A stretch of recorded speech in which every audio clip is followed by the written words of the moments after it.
ગુજરાતમાં એટીએસ અને તપાસ એજન્સીઓ આંતરરાષ્ટ્રીય સ્તરે ચાલી રહેલા ડાર્ક વેબ, ક્રિપ્ટોકરન્સી અને ડ્રગ્સ નેટવર્કના મોટા રેકેટનો પર્દાફાશ કર્યો છે, જેને પગલે 9 જેટલા આરોપીઓની ધરપકડ કરવામાં આવી છે.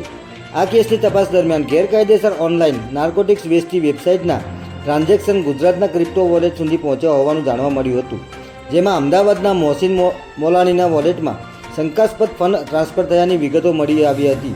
અને વધુ તપાસમાં મોહસિન સાથે જોડાયેલા ભારતના અન્ય 9 યુઝર્સના વોલેટ સુધી આ નાણાકીય વ્યવહારો ફેલાયા હોવાનું બહાર આવ્યું હતું, જેને પગલે તમામને અટકાયતમાં લઈને આગળની તપાસ શરૂ કરવામાં આવી છે. આરોપીઓના ક્રિપ્ટો વોલેટ મારફતે આશરે 226 કરોડથી વધુના વ્યવહારો થયા હોવાનું પોલીસ તપાસમાં સામે આવ્યું છે.